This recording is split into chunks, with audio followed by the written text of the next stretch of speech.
कहा जाता है कि एक्चुअल में ये रियल बैटल नहीं थी, ये तो एक बिट्रेयर था, ये तो एक षड्यंत्र था, ये संघर्ष नहीं था। इस दिन है 23 जून 1757 का।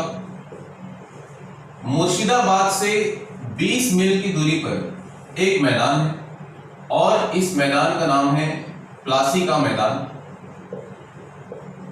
यहां पर आया सिराजुद्दौला और यहां पर आया क्लाइव। और ये जो प्लासी का मैदान है, यहां पर एक नदी बहती है। इस नदी का नाम है भागीरथी नदी। तो भागीरथी नदी के तट पर सिराजुद्दौला यानी कि क्लाइव वर्सेस सिराजुद्दौला बैटल हो गई। जैसे ही ये बैटल को लड़ने के लिए पहुंचेंगे मैदान में, लड़ाई तो दूर की बात है, जब सिराजुद्दौला पूछेगा अपने सेनापति मीर जाफर से कि बताओ सेनापति, इस युद्ध का क्या हाल है, हम जीत रहे हैं या हम हार रहे हैं, उसका सेनापति मीर जाफर कहता है कि नवाब साहब, हम तो हार रहे हैं।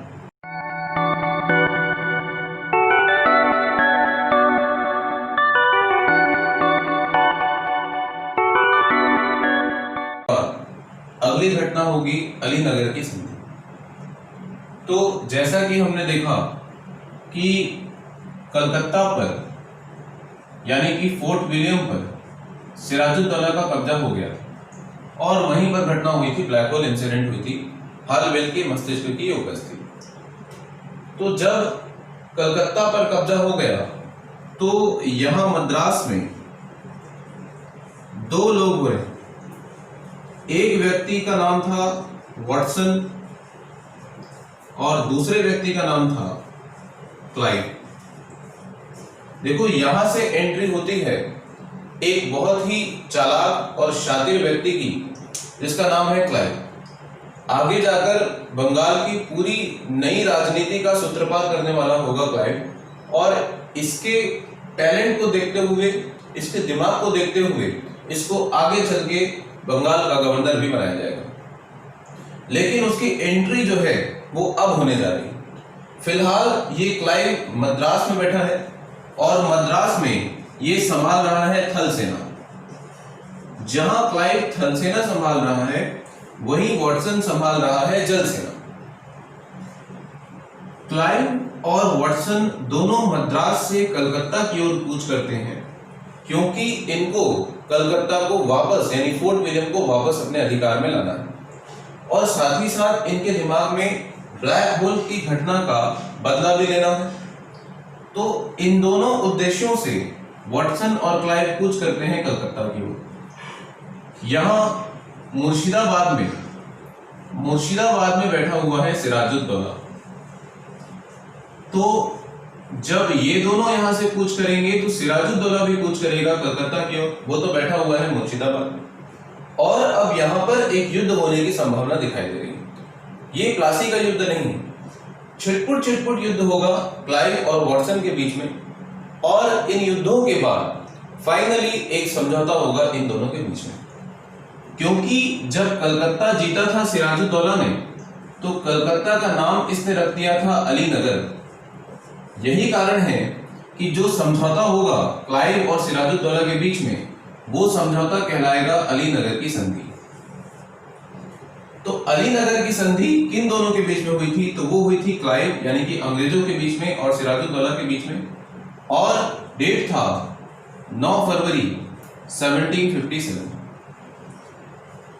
अब अलीनगर की संधि की विशेषता ये होगी कि सबसे पहले तो ये एक संधि नहीं थी, ये एक टेम्परेरी सॉल्यूशन था इन दोनों के बीच के युद्धों का। क्योंकि सिराजुद्दौला के दिमाग में तो बस ये था कि मुझे किसी भी तरह से इनसे युद्ध करने से बचना है, और क्लाइव और वाटसन के दिमाग में तो बदला लेना था। कहीं न कहीं इनको पता था कि एक तीसरी शक्ति भी है। जो तीसरी शक्ति मैंने आपको बताई थी, ये शक्ति है फ्रांसीसी शक्ति।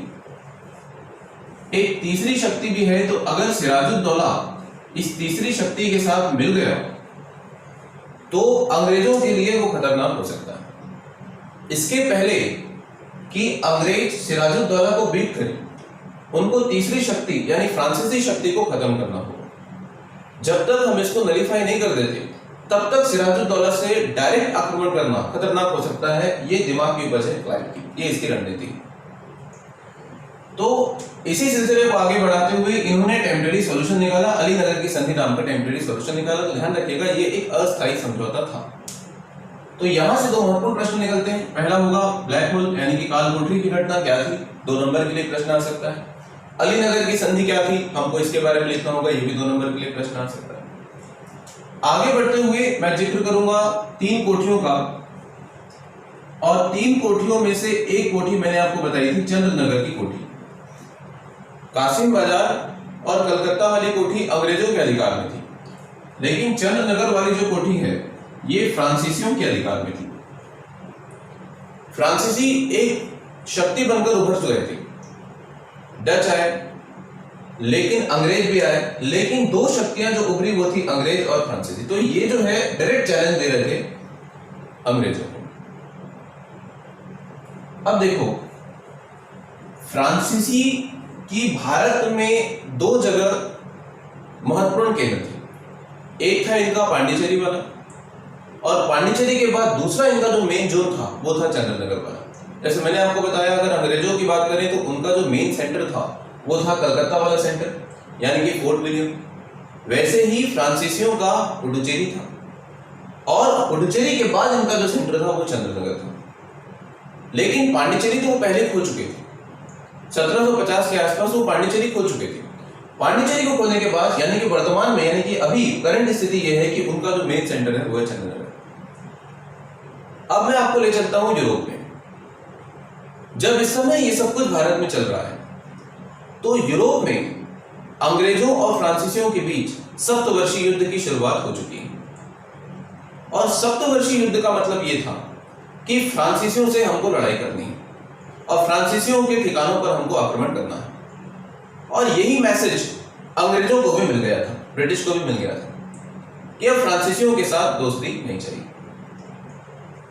फ्रांसीसी तो ये जो ब्रिटिश है इनमें क्लाइव और फ्रांसीसियों में समझ लीजिए डुप्ले।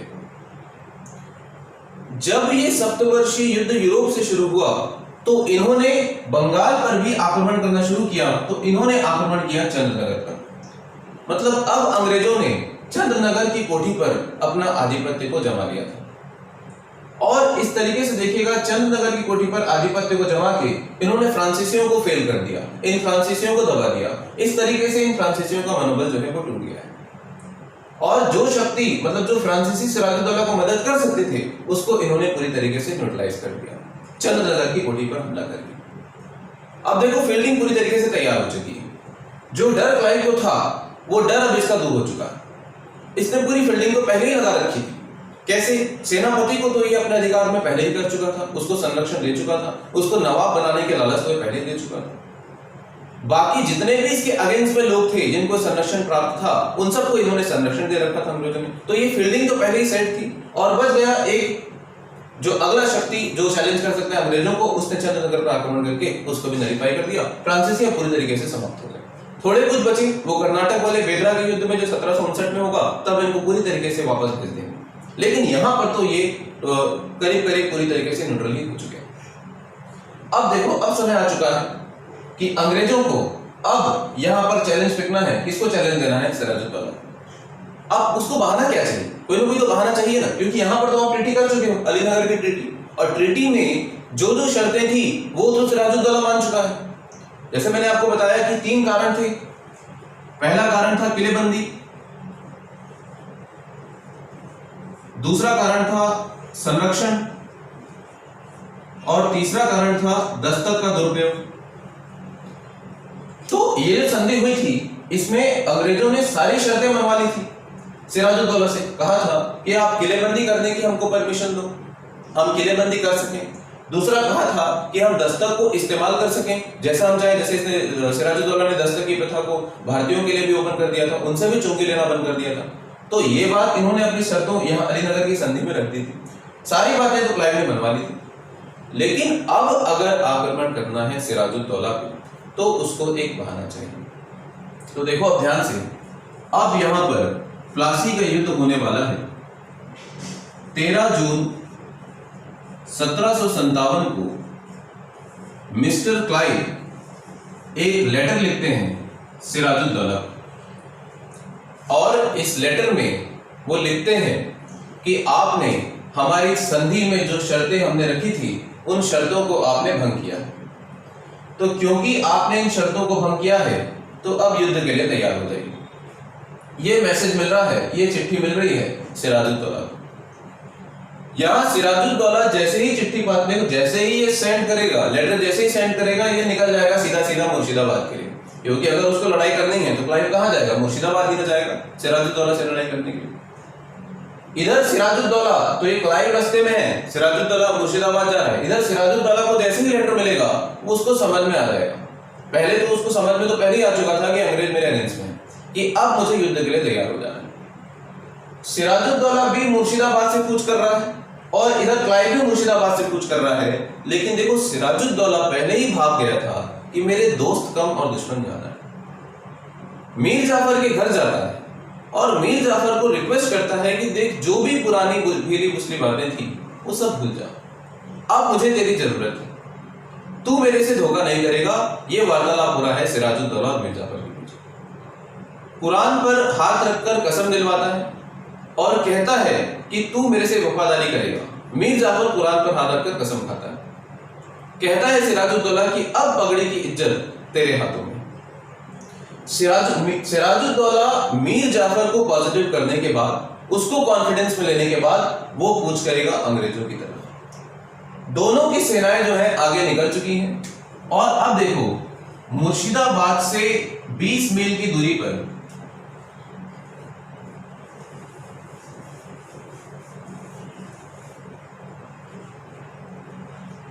दिन है 23 जून 1757 का। मुर्शिदाबाद से 20 मील की दूरी पर एक मैदान है और इस मैदान का नाम है प्लासी का मैदान। यहां पर आया सिराजुद्दौला और यहां पर आया क्लाइव। और ये जो प्लासी का मैदान है, यहां पर एक नदी बहती है, इस नदी का नाम है भागीरथी नदी। तो भागीरथी नदी के तट पर सिराजुद्दौला यानी कि क्लाइव वर्सेस सिराजुद्दौला बैटल हो गई। Clive versus Siraj-ud-Daulah. क्लाइव के पास 3000 सैनिक हैं और वहीं सिराजुद्दौला के पास 50,000 सैनिक। इन 3000 सैनिकों में भी क्लाइव के पास 800 सैनिक ब्रिटिश हैं और बाकी के जो 2200 सैनिक हैं वो इंडियंस हैं, और इधर सिराजुद्दौला के 50,000 सैनिक।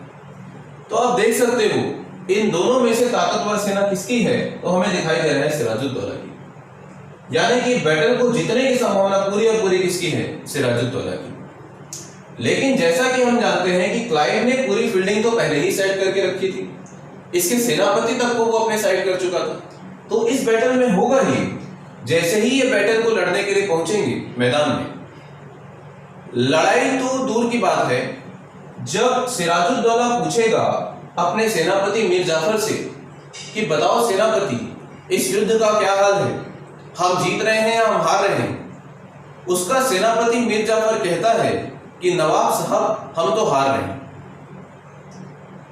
अच्छाई इसी में होगी, हमारी भलाई इसी में होगी कि आप यहां से भाग जाइए, क्योंकि अगर आप मर गए तो हम हार जाएंगे, लेकिन अगर आप सलामत रहे तो हम वापस संगठित होकर फिर से इन अंग्रेजों को जवाब दे सकते हैं और लड़ाई कर सकते हैं।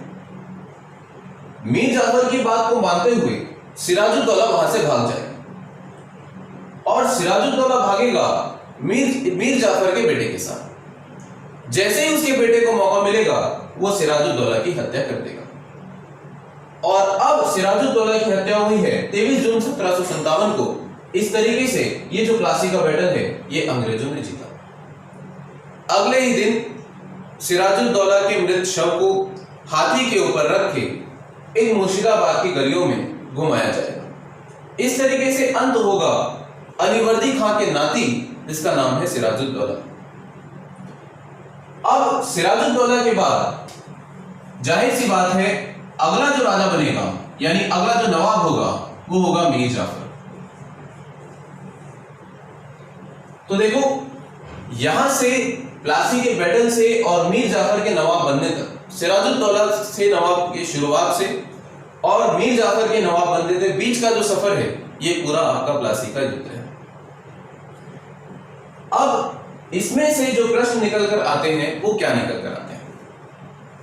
पहला तो ये पूछा जा सकता है कि प्लासी का युद्ध क्या था, प्लासी के युद्ध के कारण क्या थे।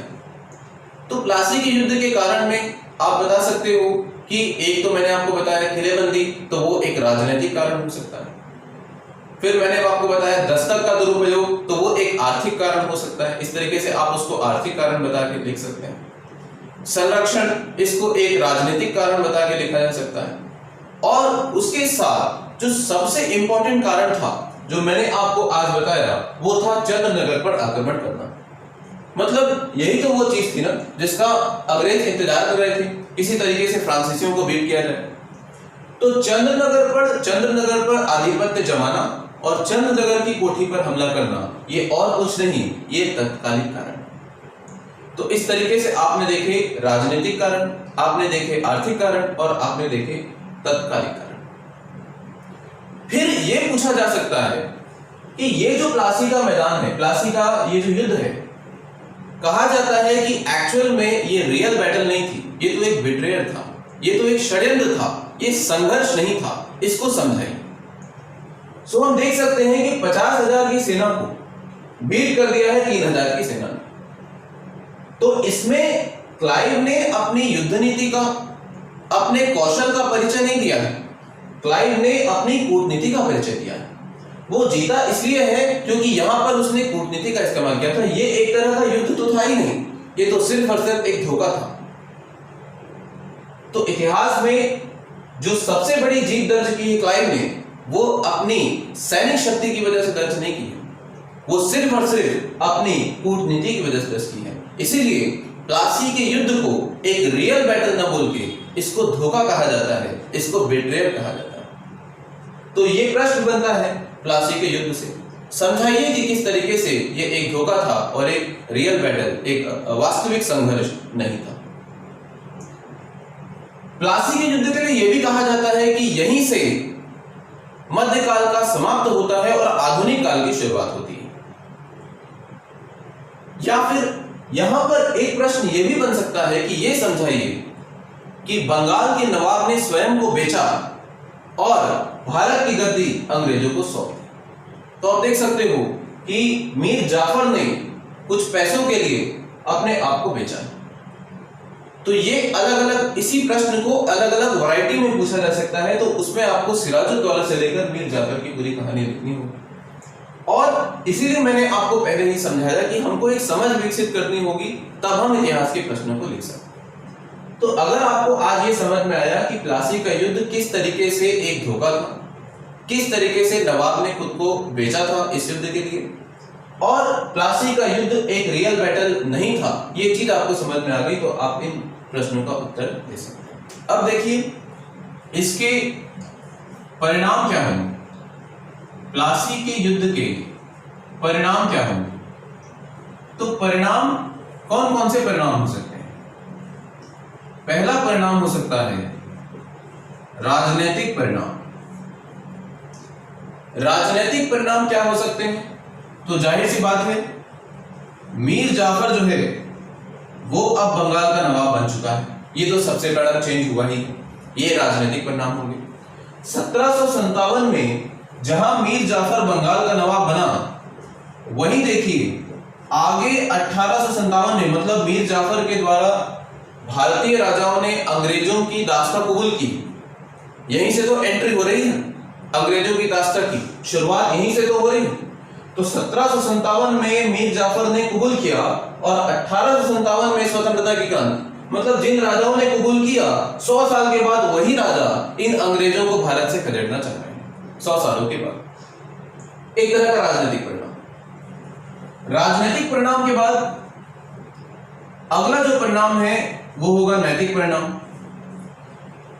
नैतिक परिणाम क्या हो सकता है? तो देखो, नवाब की बहुत इज्जत होती थी। मैंने आपको बताया कि जब कोई नवाब बनता था तो अंग्रेजों की तरफ से नजराना पेश किया जाता था। और जनता में भी नवाब की कद्र होती है, इज्जत होती है, भगवान समझा जाता है। लेकिन जनता में ये मैसेज गया कि मीर जाफर तो नवाब बना है, अपने युद्ध नीति से नहीं बना है, उसने तो अंग्रेजों को पैसा दिया है, मतलब पैसा देकर बनने वाला नवाब है मीर जाफर। तो एक तरह से जो रेस्पेक्ट थी मीर जाफर की वो यहां पर खत्म हो चुकी है। एक तरह से नवाब की जो रेस्पेक्ट थी वो यहां पर खत्म हो चुकी है। तो ये एक नैतिक परिणाम। नैतिक परिणामों के बाद अगला परिणाम हम देखेंगे आर्थिक परिणाम। ये तो एक महत्वपूर्ण परिणाम होगा ही होगा, क्योंकि मैंने आपको इंट्रो में ही बताया था कि बंगाल तो एक ऐसा जगह है जो लंदन से भी ज्यादा रईस है, लंदन से लोगों से भी ज्यादा पैसा मुर्शिदाबाद के लोगों के पास है। तो आर्थिक परिणाम तो होना ही होना है। यहां पर आर्थिक परिणाम के तौर पर लगभग 2 करोड़ रुपए अंग्रेजों को क्षतिपूर्ति के रूप में दिए गए। यहां पर पैसों से मालामाल हो गया क्लाइव, और यहीं से देखिएगा, यहीं से क्लाइव को लॉर्ड की उपाधि भी मिलती है, क्योंकि मैंने आपको बताया कि इस युद्ध को जीता तो क्लाइव ने, इस युद्ध को ब्रिटिश मिलिट्री ने मिलिट्री सुप्रीमेसी की वजह से नहीं जीता गया है। इस युद्ध को जीता किसने है? इस युद्ध को क्लाइव ने जीता। तो क्लाइव को भी ढेर सारी दौलत मिली, और दौलत आएगी कहां से? दौलत देगा कौन? मीर जाफर। क्योंकि पहले ही डिसाइड कर लिया गया था कि भाई तेरे को नवाब बनाएंगे तो पैसा तो तेरे को टाइम टाइम पे जितना हम मांगेंगे उतना तो देना पड़ेगा। इसने क्लाइव को पैसा देके मालामाल किया, और ब्रिटिश गवर्नमेंट ने तो क्लाइव को लॉर्ड की उपाधि तक दे दी, और यहां से मिस्टर क्लाइव की एंट्री होती है। आर्थिक परिणामों के बाद सबसे महत्वपूर्ण परिणाम होते हैं सैनिक परिणाम। सैनिक परिणाम, सारे के सारे प्रश्न यहीं से निकल कर आते हैं। जो मैंने आपको बताया कि किस तरीके से ये एक धोखा था, किस तरीके से अंग्रेजों ने अपनी मिलिट्री सुप्रीमेसी की वजह से इस युद्ध को नहीं जीता था, तो ये एक तरह का सैनिक परिणाम किया। वो सारी बातें यहां पर हम लिख सकते हैं, और वो प्रश्न यहीं से निकल कर आते हैं कि बताइए कि प्लासी का युद्ध वास्तविक संघर्ष न होकर एक धोखा था, और इस युद्ध को जीतना क्लाइव की कूटनीति का परिणाम।